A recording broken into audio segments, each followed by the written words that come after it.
4 डिसेंबरला आहे दत्त जयंती आणि दत्त जयंतीची संपूर्ण माहिती या व्हिडिओमध्ये तुम्हाला देण्याचा प्रयत्न करणार आहोत. म्हणजे दत्तगुरूंची कोणती स्तोत्र म्हणावीत किंवा दत्तगुरूंचे असे कोणते मंत्र आहेत जे आपल्या समस्येवर अगदी अचूक उपाय करतात. त्याचबरोबर दत्तगुरूंसाठी नैवेद्यामध्ये काय काय असावं या सगळ्या गोष्टींची संपूर्ण माहिती तुम्हाला या एकाच व्हिडिओत मिळणार आहे. चला तर मग सुरुवात करूया. सगळ्यात आधी बोलूया दत्त जयंतीला जो नैवेद्य दत्तगुरूंना आपण दाखवणार आहोत त्यामध्ये काय असावं.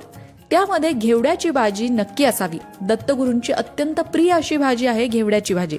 त्यामुळे दत्तगुरूंच्या नैवेद्यामध्ये तुम्हाला आवडतील त्या पदार्थांचा समावेश तर कराच, पण त्याचबरोबर घेवड्याच्या भाजीचा नैवेद्य दत्तगुरूंना नक्की दाखवा.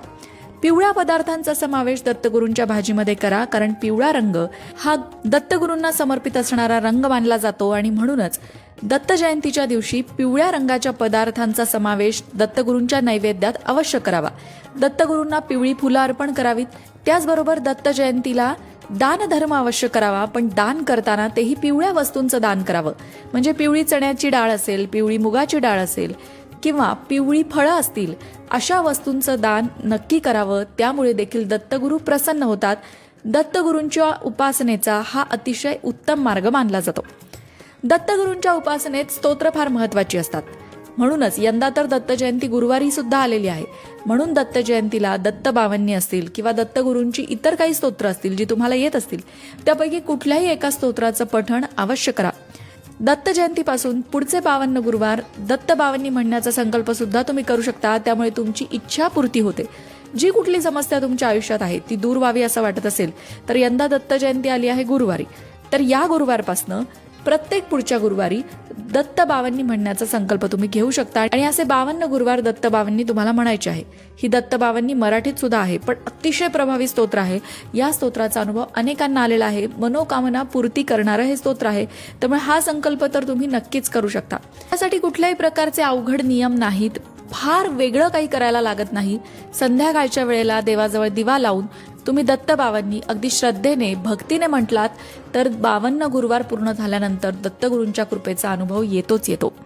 याबद्दल सविस्तर जाणून घ्यायचं असेल तर दत्त बावन्नीवर एक सेपरेट व्हिडिओ आपल्या लोकमत भक्ती चॅनलवर आहे, तो नक्की बघा. त्यामध्ये दत्त बावन्नी कशी म्हणायची, 52 गुरुवार नक्की काय करायचं काय नाही करायचं या सगळ्याबद्दल सविस्तर मार्गदर्शन केलेलं आहे. तो व्हिडिओ तुम्हाला डिस्क्रिप्शन बॉक्समध्ये मिळेल. आता वळूया दत्तगुरूंच्या प्रभावी मंत्रांकडे, जे दत्त जयंतीच्या दिवशी तुम्ही म्हणू शकता. ज्या मंत्रांचा जप तुम्ही दत्त जयंतीच्या दिवशी अवश्य करावा, जेणेकरून तुमच्या आयुष्यातील समस्या दूर होतील. तुमच्या आर्थिक समस्या असू द्या, मानसिक समस्या असू द्या किंवा शारीरिक समस्या असू द्या, सगळ्या प्रकारच्या समस्यांवर दत्त मंत्रांनी उपाय होतो. दत्तगुरूंच्या काही खास मंत्रांचा जप केला असता आपली कुठल्याही प्रकारची समस्या असू द्या ती दूर होते. तुम्हालाही तुमची समस्या दूर करायची आहे का? मग दत्तगुरूंच्या काही खास मंत्रांचा जप तुम्ही नक्की करा. कोणते मंत्र म्हणायचे, कोणत्या मंत्रांनी नक्की कोणत्या प्रकारची समस्या दूर होते, त्यासाठी हा व्हिडिओ ऐका. दत्तगुरूंच्या काही खास मंत्रांचा जप केला असता घरातील वातावरण मंगलमय आणि प्रसन्न होतं. घरातील वास्तुदोष दूर होतो. त्याचबरोबर आध्यात्मिक उन्नती होते. कुठल्याही प्रकारची आलेली अचानक संकट असू द्या, समस्या असू द्या, त्यातूनही रक्षण होतं. पितृदोष दूर होतो. त्याचबरोबर ऐहिक आणि पारमार्थिक प्रगती होते. दत्त जपामुळे मन घट्ट आणि खंबीर बनतं. भीती निघून जाते. या सगळ्याचा अनुभव तुम्हालाही घ्यायचा असेल तर तुम्ही मंत्र जपाबद्दल आणि दत्तगुरूंच्या मंत्राबद्दल या व्हिडिओतनं जाणून घ्या. आता दत्तगुरूंचा एक अगदी साधा सोपा मंत्र आहे. या मंत्राचा जप केल्यामुळे अनेक प्रकारच्या समस्या दूर होतात. मंत्र काय आहे?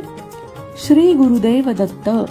हा मंत्र तुम्ही कितीतरी वेळा ऐकला असेल, पण या मंत्राने नक्की लाभ काय होतो आणि हा मंत्र किती वेळा म्हणायचा, कुणी म्हणायचा याबद्दल मात्र तुम्हाला माहीत नसेल. मित्रांनो, श्री गुरुदेव दत्त या मंत्राचा नित्य जप केल्यामुळे आपल्या पितरांना मुक्ती मिळते. या मंत्राच्या नित्य जपाने पितृदोषापासून सुटका होते. हा तारक मंत्र म्हणून प्रचलित आहे. पितरांच्या पीडेतून मुक्ती देण्याबरोबरच दत्तगुरूंच्या साधनेसाठी हा उत्तम मंत्र मानला जातो. त्याचबरोबर दत्त साधनेमध्ये या मंत्र जपाने प्रचंड वाढ होते. मानसिक बळही वाढतं. हा मंत्र जप लहानांपासून मोठ्यांपर्यंत सगळे करू शकतात. हा मंत्र प्रत्येकाने किमान 11 वेळा तरी रोज म्हणावा. जमत असेल तर तुम्ही 108 वेळा म्हणजे 1 माळ सुद्धा या मंत्राचा जप करू शकता. त्यानंतरचा दुसरा मंत्र आहे ओम दत्तात्रेयाय नमः. हा मंत्र रोज जमेल तितका जपावा. म्हणजे तुम्हाला शक्य असेल तर 11 वेळा, 21 वेळा किंवा 108 वेळा सुद्धा तुम्ही जपू शकता. या मंत्राने काय होतं? या मंत्राच्या नित्य जपामुळे दत्तगुरूंची कृपा तर होईलच, पण त्याचबरोबर हा मंत्र अगदी साधा सोपा असल्याने म्हणायला सुद्धा सुलभ आहे. जितका जप आपण करू तितक्या झपाट्याने आपल्या समस्या दूर होऊ शकतात. मग ती समस्या आर्थिक असू द्या, शारीरिक असू द्या किंवा मानसिक असू द्या. तुमचे प्रयत्न पुरेसे पडत नाहीयेत किंवा तुमच्या प्रयत्नांना यश येत नाहीये आणि समस्येतून मार्ग निघत नाहीये, अशी परिस्थिती जेव्हा येते तेव्हा तुम्ही या मंत्राचा जप करू शकता. दत्तगुरूंच्या कृपेने तुम्हाला तुमच्या समस्येतून बाहेर पडण्याचा मार्ग निश्चितच सापडतो. पण एक महत्वाची सूचना आहे. मी इथे 7 मंत्र सांगणार आहे. त्यातला कुठलाही एक मंत्र निवडायचा आहे आणि त्याचा नियमित जप करायचा आहे. आज एका मंत्राचा जप केला, उद्या दुसऱ्या मंत्राचा जप केला असं नाही करायचं. कुठलीही एक साधना सातत्याने करणं आवश्यक आहे. म्हणून कुठलाही एक मंत्र निवडा, एक ठराविक संख्या ठरवा आणि त्या संख्येने तो जप रोज नित्यनियमाने करा. सातत्य जर तुम्ही तुमच्या साधनेत ठेवलं तर तुम्हाला अपेक्षित असा परिणाम मिळू शकेल. त्यानंतरचा मंत्र आहे दत्त गायत्री मंत्र. दत्त गायत्री मंत्र कसा म्हणायचा ऐका. दत्तात्रेयाय विद्महे अवधूताय धीमहि तन्नो दत्त प्रचोदयात. या दत्त गायत्री मंत्राचा जप रोज किमान 11 वेळा तरी दत्तभक्तांनी करावा. या मंत्राचा जप मनोभावे आणि सद्भावनेने केल्यामुळे योग आणि वाचा सिद्धी प्राप्त होते. मनशांती मिळून प्रगतीत वाढ होते. तुम्हाला आयुष्यात अडकल्यासारखं वाटत असेल, प्रगतीच होत नाहीये, आर्थिक प्रगती होत नाहीये, करिअरमध्येही प्रगती होत नाहीये आणि मनशांती मिळत नाहीये, अशी जर तुमची समस्या असेल तर तुम्ही या मंत्राचा जप अवश्य करा. आता तुमची मनोकामना पूर्ण व्हावी अशी तुमची इच्छा आहे का? म्हणजे खूप मनामध्ये एखादी इच्छा पूर्ण व्हावी असं कधी कधी असतं की काही व्हावं, माझ्या आयुष्यातलं हे काम व्हावं, कुठला तरी चमत्कार व्हावा आणि हे काम व्हावं, अशी एखादी मनोकामना असेल तर त्या मनोकामनेपूर्तीसाठी सुद्धा एक मंत्र आहे. तो मंत्र याप्रमाणे ओम सद्गुरुवे श्री दत्तात्रेयाय भगवते नमः. हा मंत्र किमान 11 वेळा नक्की जपावा. गुरुवारी आणि पौर्णिमेला 108 वेळा जपावा. या मंत्राच्या नित्यपठनाने सर्व इष्ट मनोकामना पूर्ती होते. तुमची जी काही इच्छा असेल ती पूर्ण होते आणि दत्तगुरूंचा आशीर्वाद प्राप्त होतो. आता तुमची एखादी वस्तू हरवली असेल आणि ती सापडत नसेल तर त्यासाठी एक विशिष्ट मंत्र आहे. त्या मंत्राचा जप जास्तीत जास्त करावा. मंत्र असा आहे कार्तवीर्य अर्जुनो नाम राजा बाहू सहस्रवान तस्य स्मरेण मात्रेण गतम नष्टम च लभ्यते.